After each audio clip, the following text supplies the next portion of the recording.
All right. Hey, it's me, Lauren, the film student extraordinaire. And I'm going live today because I really want to make this video, but I just don't think I have the mental energy to film it and edit it and then post it. So I was like, I'm just going to film it live and see how that goes. We got, oh, there's, got the cat back there. But she was on my lap earlier, but I had to boot her for this. So I just finished my first week of my IOP program, which stands for Intensive Outpatient Program.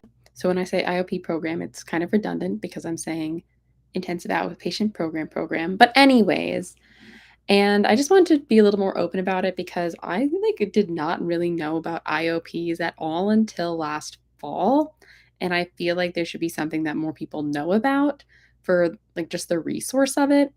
I've always been pretty open about my mental health on this channel. I've made videos talking about my anxiety, hitting on depression. I recently announced that I was diagnosed with bipolar 2 on this channel. And several years ago, I made a video about my disordered eating history. So, sorry, I'm just adjusting. So, I've always been pretty open about it.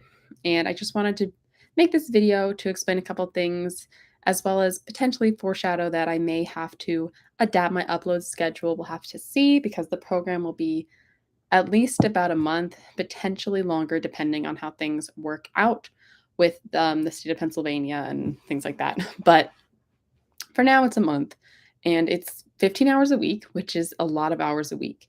And it's 3 hours, 5 days a week for me.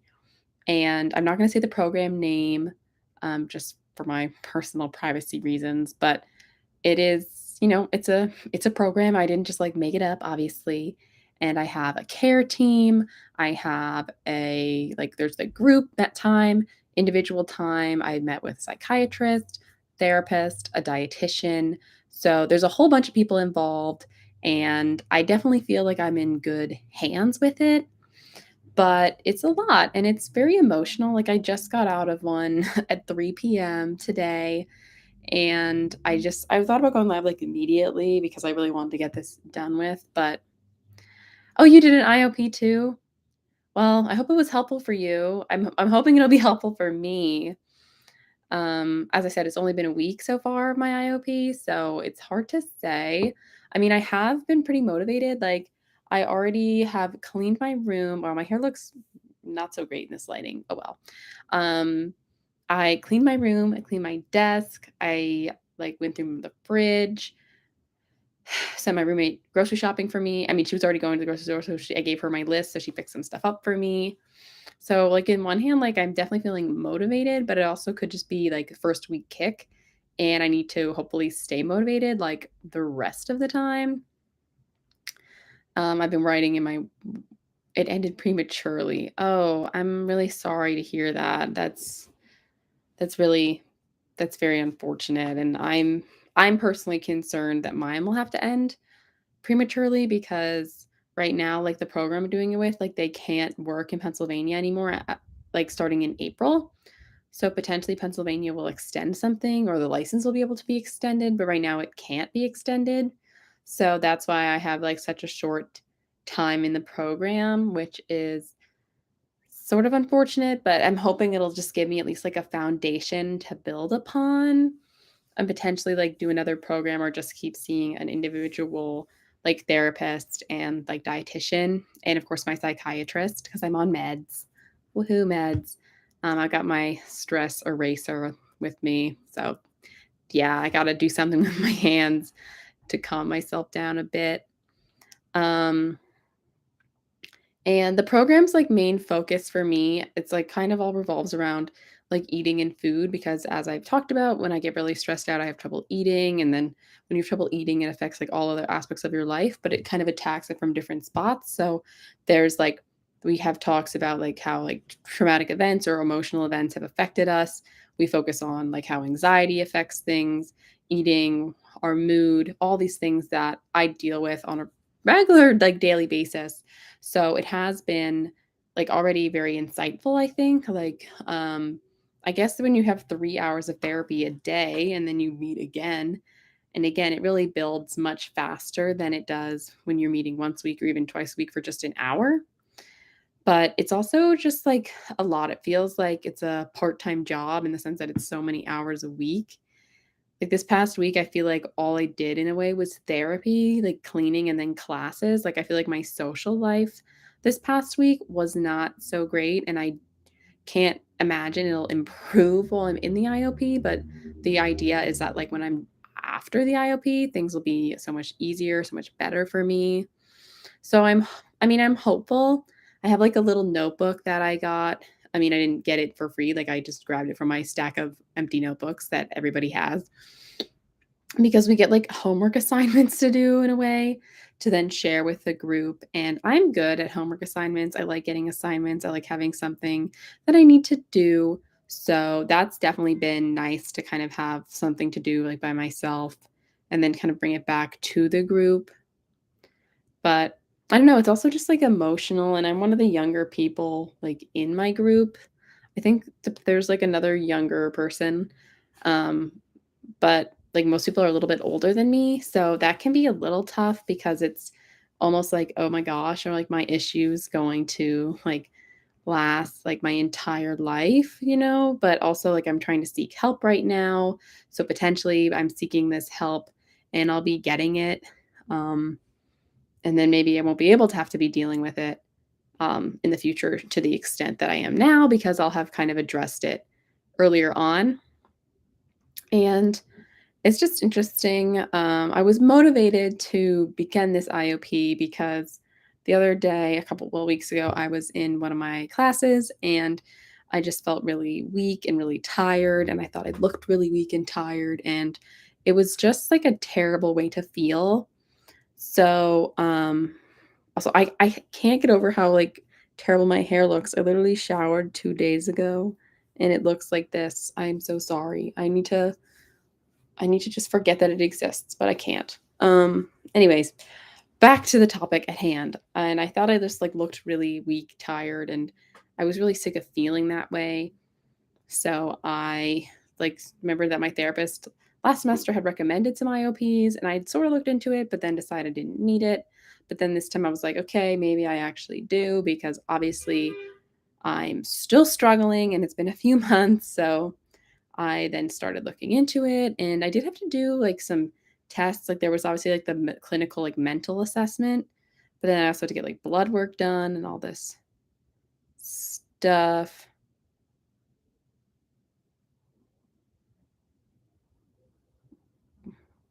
What? Get a little closer. I don't exactly know what that comment means. Just gonna move on. Um, and then I made like that short a couple weeks ago that did like surprisingly well. I don't exactly know why it went like low key viral. It's approaching 200,000 views, and that was me like talking about how I can pretend like I don't have depression, but I guess, like, trying to get like, extra ready. Like, as you can see today, like, I did not put on any makeup. I did brush my hair, though it looks kinda sad, but I brushed my hair, I, like, washed up, but I didn't put on any makeup, and, because I had therapy, and then I'm just kind of hanging around.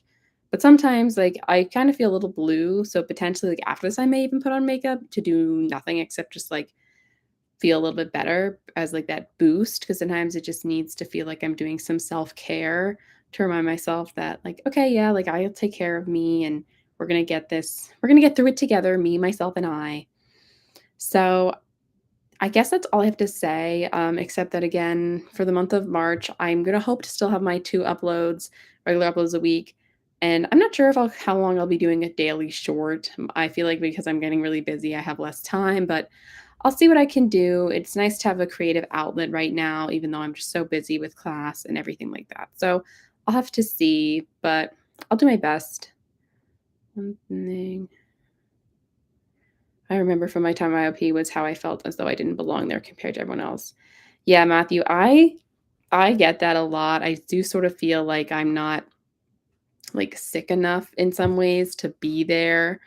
And that I'm taking up like valuable time and space from other people's recovery journeys.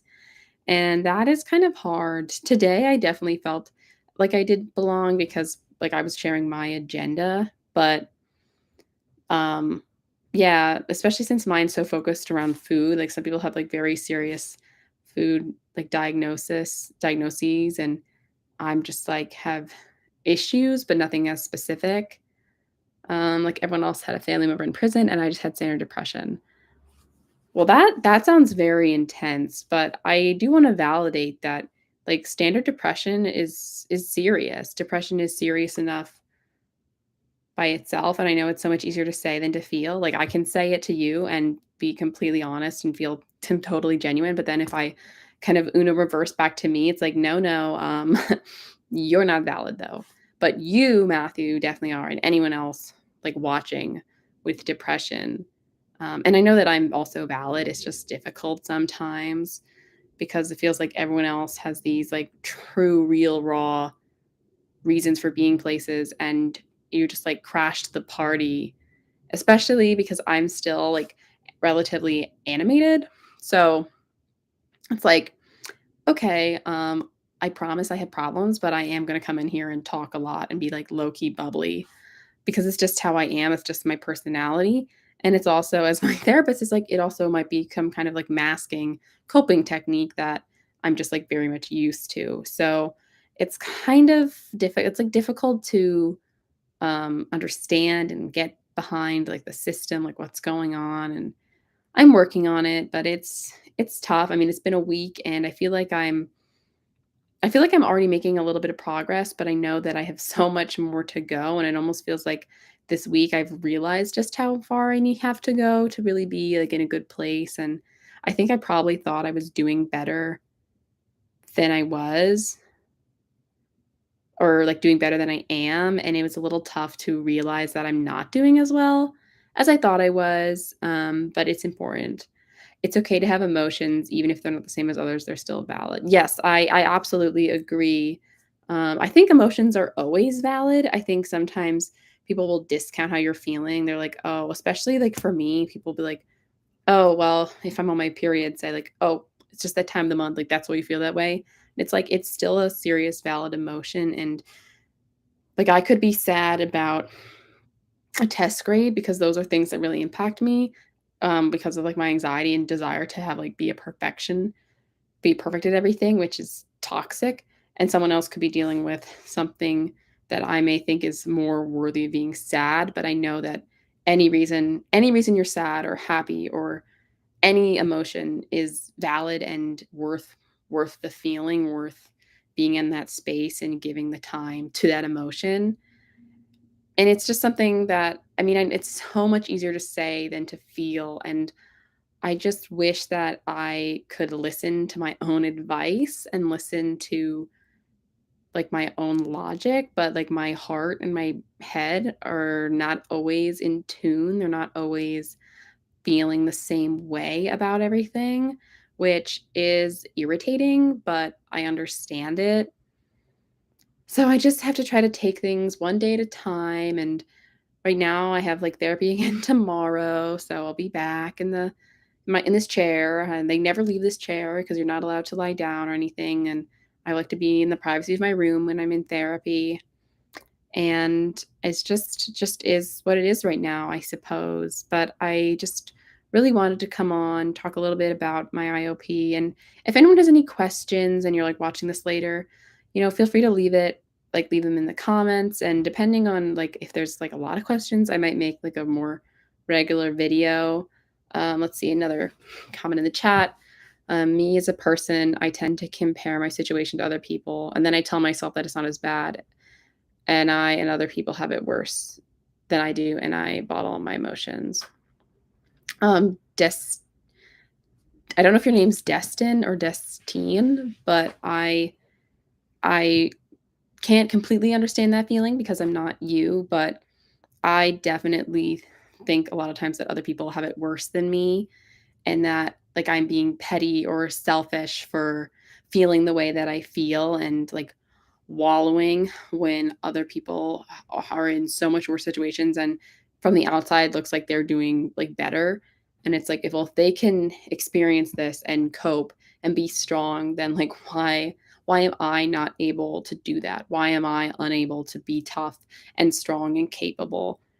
And then I just kind of want to shut down, or like what I do is maybe I'll do like a logic puzzle or something to kind of focus on something other than how I'm feeling and then try to just move on. But of course, when you do that, feelings like they're going to come back to bite you because until you process it, it's not gone. It hasn't moved like in its natural flow of things. But it's just so hard. It's so hard to feel things and actually feel them and not just be like, "Oh, like, I'm not doing that great today." Like, "Oh, I'm gonna watch a happy video." Because that's what I do, like, I might not be feeling great and I'll be upset, maybe I'll cry, and then I'll be, "Okay, time to watch, like, a fun little video to get me feeling better." When really I should probably be processing more. I should probably be sitting in the feeling of feeling sad and upset or jealous or tired or whatever it is, but it's so much easier to just try to move past it, pretend it didn't happen, be like, "Oh, it's just life." And I think it is just life to have emotions across the board, but I don't think it's healthy to be as like have such crazy mood swings as like I know I have, and I'm on a mood stabilizer now, and I think that is really helping. And it sort of makes me wonder a little bit like what if I had been on medication like sooner? I mean, I think it's good not to just like jump right to medications. And I'll make sure you're definitely having like a therapy component because if I was just on meds, like it would not be enough for me to be like functioning as I am right now. Like I definitely also need the therapy and like just the whole holistic viewpoint of my mental health. So yeah, and yeah, it's just kind of emotionally exhausting and taxing, but our feelings are all valid and hopefully we will all get through everything. So,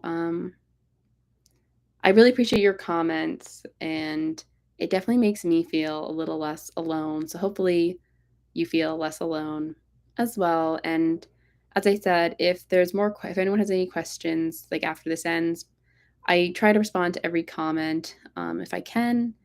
And I just want to be as transparent as possible while still protecting my own like really nitty gritty medical privacy details because I feel like there's just not enough real conversations about mental health out there at the moment, and I want to change that. So I hope this was like semi insightful just into the possibilities that are out there with programs and how we might feel very isolated and alone, but we aren't.